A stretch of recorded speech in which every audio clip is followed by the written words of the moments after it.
Welcome to a place beyond time, where the moonlight dances over quiet sands, and every breath carries you deeper into the calm magic of the night. Tonight, you'll travel through the dreams of Aladdin and let your heart rest in a world of peace and golden silence. Close your eyes. Breathe softly. The desert wind is calling your name.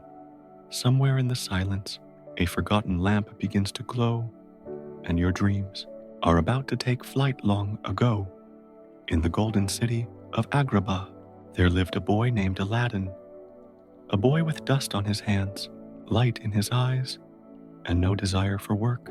He wandered through the markets, laughing with his friends, while his poor mother sat alone at home, sewing to earn their daily bread.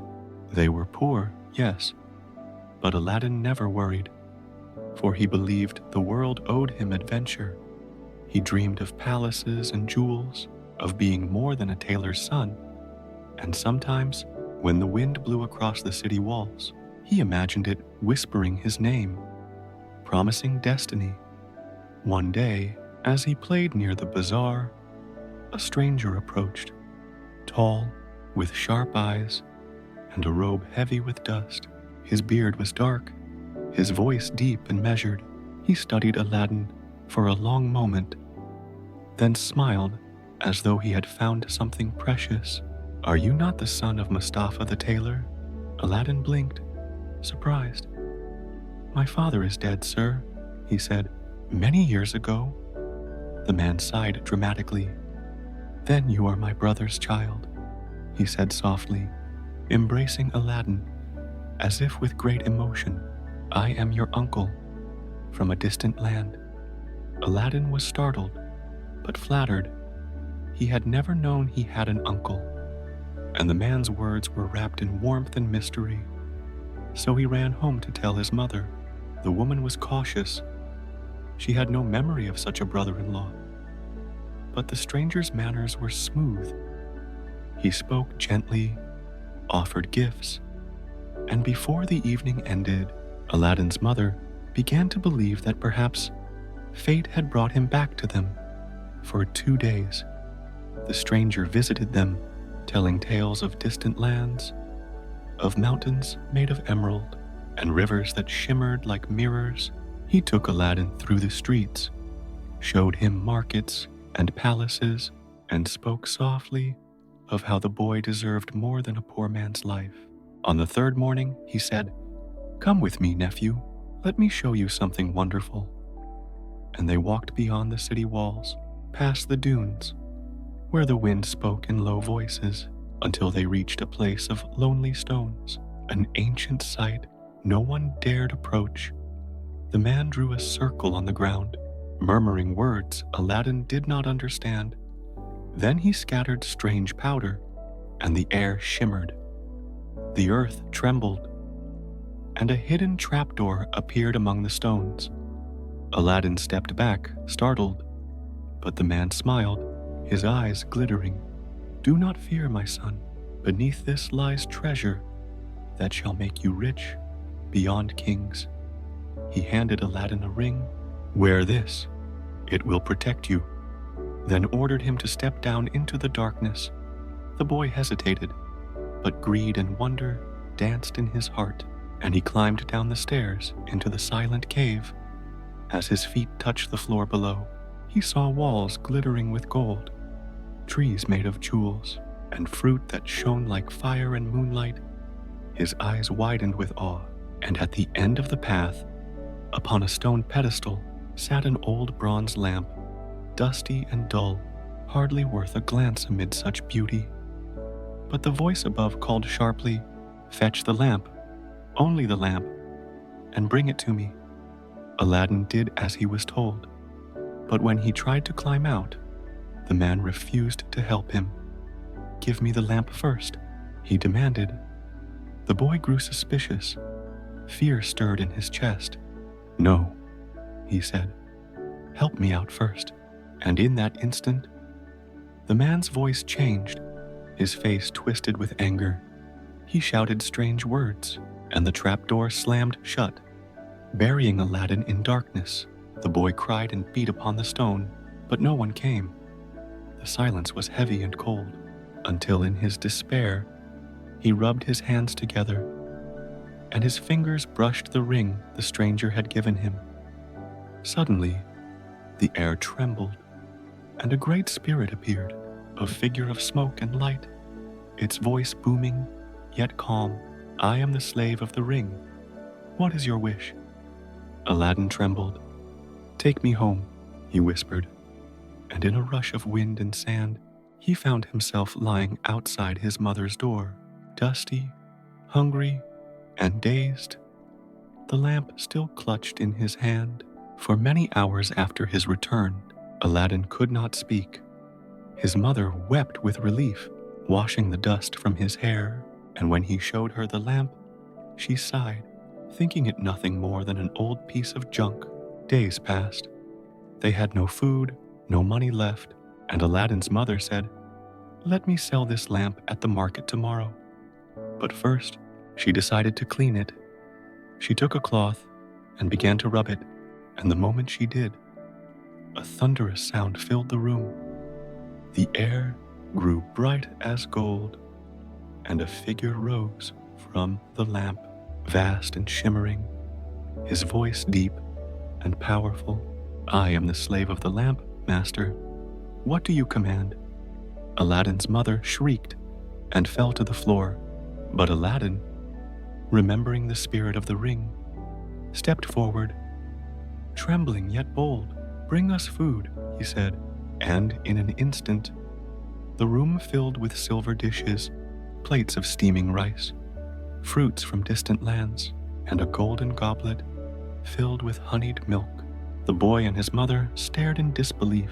The genie bowed and vanished like smoke, leaving behind the soft echo of magic. From that day forward, their life changed. Whenever they were hungry, Aladdin would rub the lamp, and the spirit would appear, granting whatever he desired.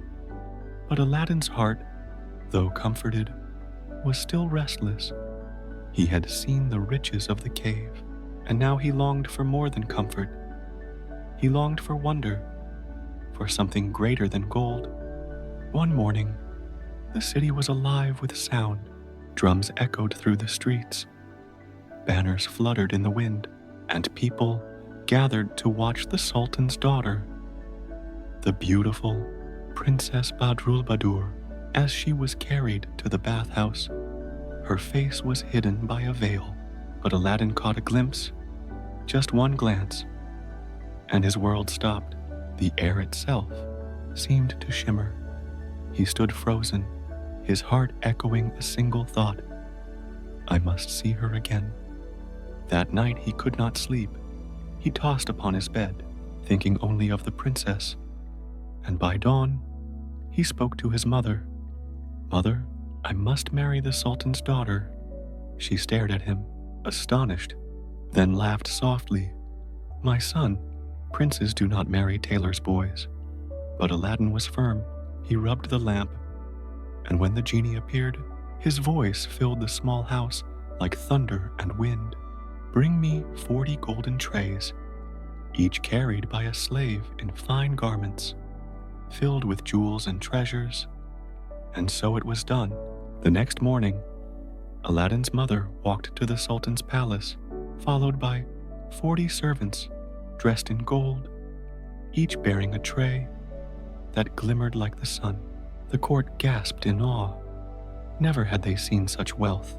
The Sultan's eyes widened, and he turned to his vizier, who whispered darkly, "Such treasures can be borrowed, my lord. Let us delay, for true wealth lasts longer than display." The Sultan nodded and said kindly to Aladdin's mother, "Tell your son, if he can build a palace fit for my daughter, then he shall have her hand." She returned home, her heart heavy with doubt. But Aladdin only smiled, for he had faith in the lamp. That night he rubbed it again, and the genie appeared, glowing brighter than before. "What is your wish, master?" "Build me a palace grander than the Sultan's own, with floors of marble, walls of crystal, fountains that sing like birds. And by dawn, the earth itself obeyed. A palace rose from the sands, so beautiful that the sunrise paused to admire it. Its towers shimmered with gemstones, its gates carved with gold. When the Sultan awoke, he saw the palace gleaming beside his own, and his heart was filled with wonder and joy. "Bring Aladdin to me," he said, "and prepare my daughter, for tomorrow shall be their wedding." And so it was. Aladdin rode through the streets, dressed in robes the genie had woven, his mother beside him, his heart trembling with disbelief. The people whispered, some in envy, some in awe, for the boy who once roamed the bazaar was now to marry a princess. And as he entered the palace, the scent of jasmine and rose filled the air. The music of harps drifted through the halls, and Aladdin, for the first time in his life, felt that perhaps the wind had told the truth. Perhaps destiny had always been waiting. For many months after his marriage, Aladdin lived in happiness beyond his wildest dreams. His palace gleamed like a second sun beside the Sultan's, its halls filled with laughter, its gardens alive with music and perfume. Princess Badrul Badur loved him truly, for though he was not born of royal blood, his heart was kind, his eyes gentle, and his words humble.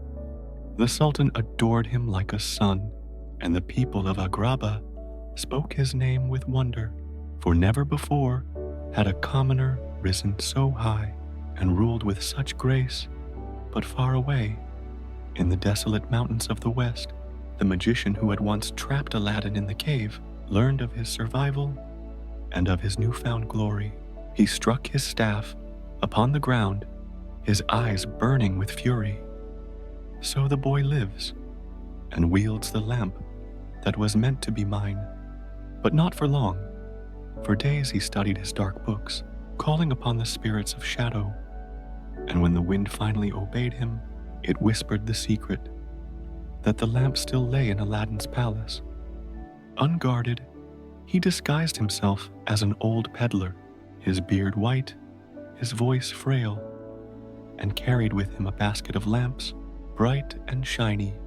One morning, when Aladdin was away hunting, he walked through the streets shouting, "New lamps for old, new lamps for old."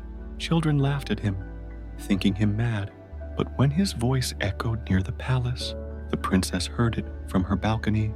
Curious, she sent a servant to ask what the old man wanted, and he bowed low, his eyes gleaming beneath the wrinkles, only to exchange new lamps for old, a gift for the noble household. The princess smiled gently. "We have no need for such things." But one maid spoke up, "My lady, the old lamp my master values. It is dull and ugly. Let us replace it. He will be pleased." And so, not knowing its worth, the princess agreed. The maid fetched the magic lamp and placed it in the peddler's basket. In return, he handed her a shining new one. The moment his fingers touched the old lamp, a shadow passed across his face. He bowed low and hurried away, his heart blazing with triumph. When he was beyond the city walls, he rubbed the lamp, and with a roar that shook the desert, the genie of the lamp appeared. "What is your wish, O master?" The magician smiled darkly. "Obey me now. Take this palace, and the princess within it. Carry them far away, to the land of Africa." And before the sun had set, the palace trembled. Its walls shimmered like water, and with a rush of wind and light, it vanished from Agrabah. When Aladdin returned from his hunt, the people screamed. The Sultan tore his robes, and the earth where his palace once stood was bare and silent. "Thief!" cried the vizier. "Sorcerer! He has stolen the princess." But Aladdin fell to his knees, his heart breaking, his voice trembling. "By heaven, I am innocent." The Sultan, blinded by grief, ordered his guards to seize him, but Aladdin escaped, vanishing into the desert, following only the whispers of the wind. For days he wandered, weary and starving, until one night, as he lay beneath the stars, his hand brushed something familiar, the ring the magician had once given him. He rubbed it weakly, and once more, the spirit of the ring appeared, its voice soft and ancient. "What is your wish?" Aladdin lifted his head, his eyes hollow, but burning with hope. "Bring me to the place where my palace and my beloved have been taken." The world spun, and in an instant, he found himself standing upon foreign soil, before his palace, gleaming under a strange red sky. Through the window, he saw his wife weeping, and his heart ached, but he dared not enter yet, for he knew the magician lived within, and guarded the lamp with watchful eyes. That night, he crept through the shadows, his footsteps silent as wind, his heart whispering one promise: he would save her or die trying. The night was heavy with silence. A foreign moon hung above the stolen palace, its light faint and red, like the glow of an ember dying slowly. Aladdin crouched among the dunes, watching from the shadows, his heart aching for the sight of his beloved, his body weak from hunger and dust, but his eyes burned with purpose inside the palace. Princess Badrul Badur wept every night, captive of the cruel magician, who now lived like a king, draped in robes of gold, drinking from crystal cups, while pretending to offer her kindness. "Forget your husband," he told her. "He is dead. I shall make you queen of all Africa." But she turned away, her heart loyal, her spirit unbroken. That same evening, as she sat near her window, a faint whisper reached her ears, a voice carried by the wind, soft and familiar. "My love, do not be afraid," she gasped, and looked down. And there, among the shadows, stood Aladdin, alive, covered in dust and torn cloth. But his eyes, those same eyes she had fallen in love with, still shone with courage and devotion. Her tears fell like pearls, and she whispered, "What shall I do?" Aladdin motioned for silence. "Listen carefully," he said. "Tomorrow, tell the magician that you have at last accepted his love. Invite him to dine with you, and I will do the rest." Though her heart trembled, the princess agreed, for she trusted him more than life itself. The next evening, the magician came to her chamber, his eyes triumphant, for he believed her spirit finally broken. Candles burned softly around the golden table, their flames dancing like whispering ghosts, and the princess smiled faintly, pouring sweet wine into 2 cups. "To peace," she said softly, and he raised his glass with pride. But before drinking, she added gently, "Wait, let me serve you myself, for it is my first time pouring wine for my king." She took a small vial from her sleeve, a sleeping potion Aladdin had given her, and poured a drop into his cup. The magician drank deeply, laughing, his voice echoing through the hall. Then suddenly, his laughter faded, his hands trembled, and he fell silent, his body limp, his breath heavy. Aladdin appeared from the shadows, swift as wind, his eyes bright with relief. He took his wife's trembling hand, and together they rushed to the room where the lamp was kept. He seized it, his fingers tight with memory and gratitude, and whispered, "O lamp, my truest friend, come to my aid once more." And from the golden mist, the genie rose again, his voice rolling like thunder across the night. "Master, it gladdens me to see you. What is your command?" Aladdin's voice was steady now.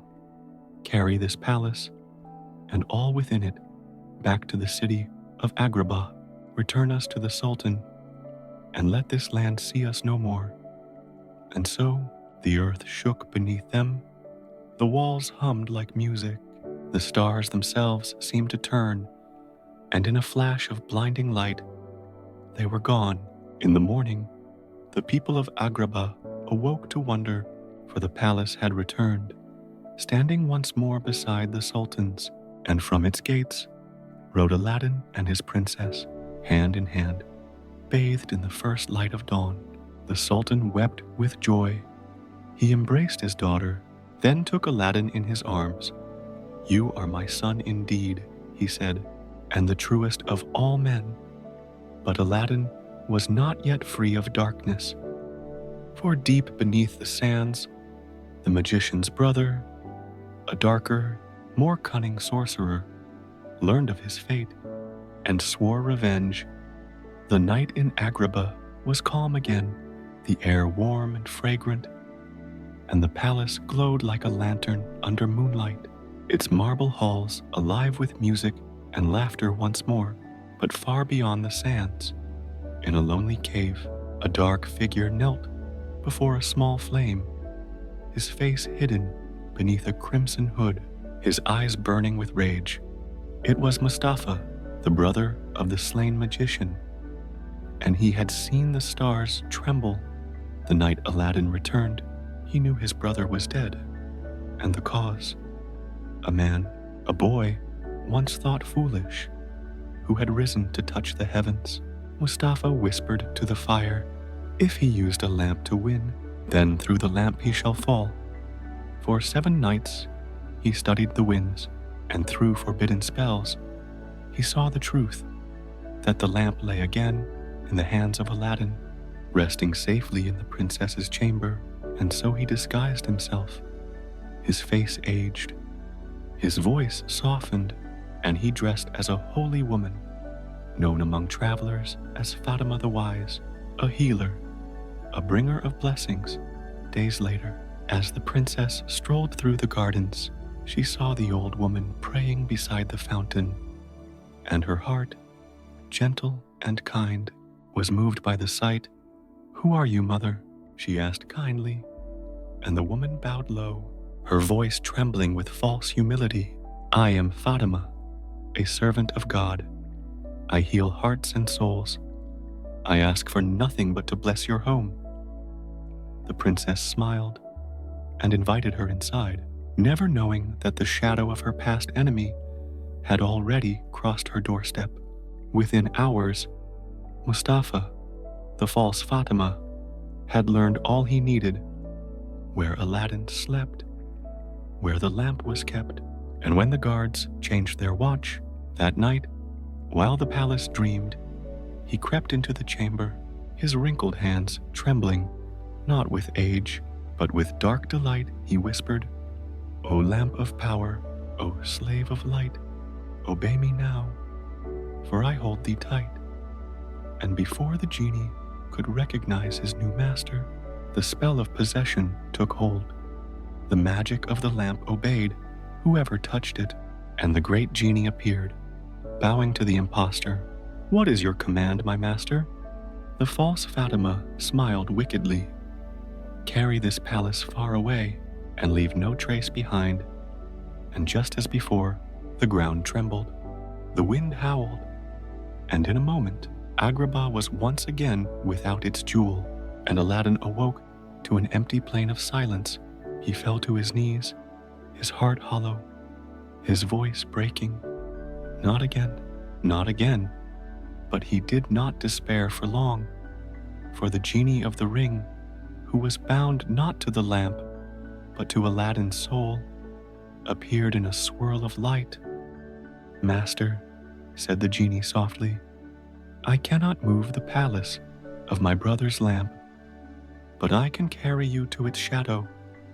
And so Aladdin rose, his eyes blazing once more with courage, his heart steady with love, and he whispered, "Then take me to her." And in an instant, the world folded like cloth, and he stood again in a faraway land, a place of mountains and red earth, where the palace had been hidden among clouds. He saw the false Fatima walking with his princess, her hand resting kindly on the old woman's arm, and Aladdin's rage turned to cold silence. That evening, as the sun sank, he disguised himself as a traveler and approached the palace gate, offering fine silks and rare oils. When he entered the court, he bowed to the princess and said softly, "I have heard of a holy woman in this palace. May I greet her?" And when Mustafa, the false Fatima, appeared, Aladdin's voice was calm, his eyes like still water, hiding fire. "Mother," he said, "I bring you oil, the kind that soothes pain. Allow me to rub a little upon your hands." The old woman smiled proudly, for she saw only a stranger's face, and said, "As you wish, my son." But the moment Aladdin's fingers touched hers, he drew a dagger from beneath his sleeve, swift as lightning, and struck. The disguise fell, and the face of the dark magician's brother lay before them, twisted with shock, the crimson hood falling away. The princess gasped, covering her mouth in horror, and Aladdin whispered, "No more tricks, no more shadows." Then, without hesitation, he reached for the lamp, summoning the genie once more. "O faithful spirit," Aladdin commanded, "carry us home, forever this time." And the genie's laughter rolled across the mountains like thunder. "At last, my master, your heart may rest." And once more, the palace lifted from the ground, floating through golden clouds, returning to Agrabah, to peace, to love, to home. The sun rose over Agrabah like a blessing, painting the sky in rivers of gold, and the palace shone brighter than ever before, its towers whispering with the songs of morning doves. The people filled the streets, chanting Aladdin's name with joy, for the lost palace had returned. The princess was safe, and peace had kissed their land once more. But inside the great hall, Aladdin sat quietly, the lamp resting beside him, its glow now gentle and soft, like an old friend breathing in sleep. The genie appeared. No thunder this time, no storm of light, just a calm shimmer, his eyes kind, his smile tinged with something deeper, something almost human. "You've done it, my master," the genie said softly. "You have everything you ever wished for. Wealth, love, peace. Your story will live forever." Aladdin looked at him with gratitude and said quietly, "Everything, except freedom. Yours." The genie blinked, startled, his voice uncertain. "Mine?" Aladdin nodded, lifting the lamp in his hand, his eyes steady, his voice filled with warmth. "You have served me with loyalty and heart. You saved my life more times than I can count. But even in your magic, I saw sadness, and no friend of mine should live in chains." For a long moment, silence filled the hall, the kind that carries meaning deeper than words.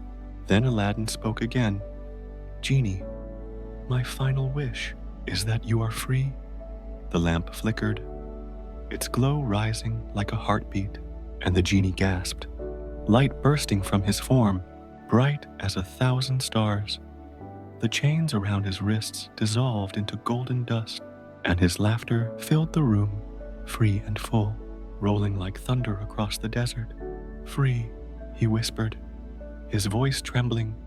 "Free at last." He looked at Aladdin with tears in his eyes, then placed his great, glowing hand on the young man's shoulder. "No one has ever wished this for me," he said softly.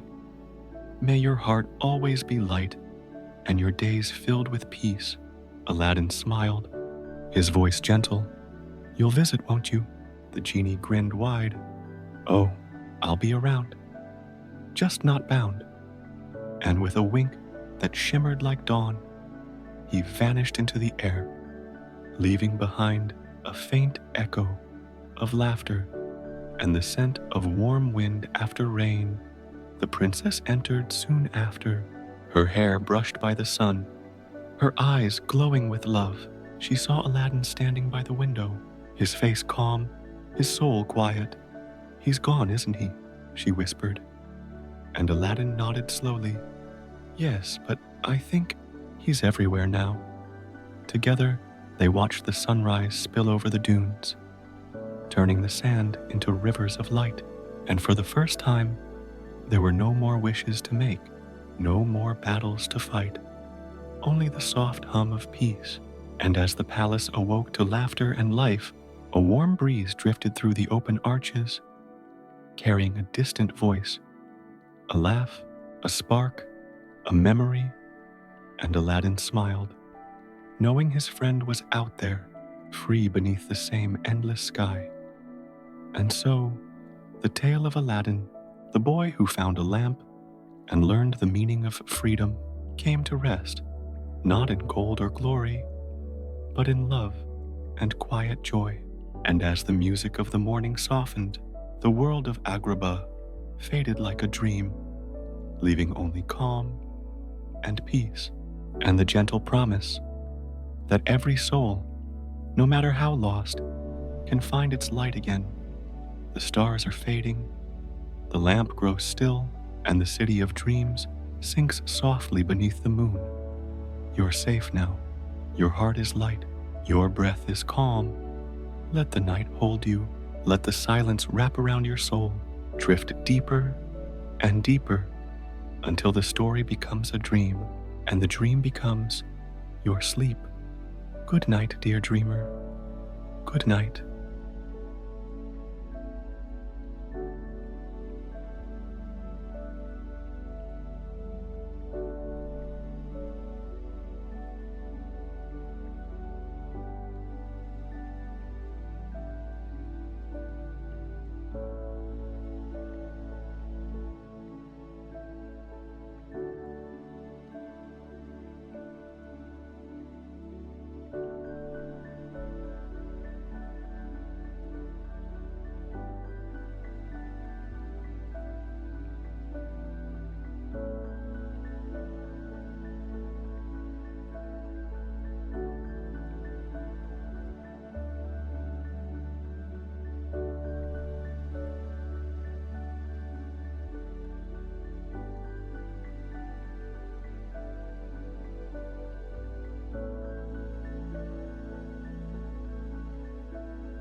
Thank you.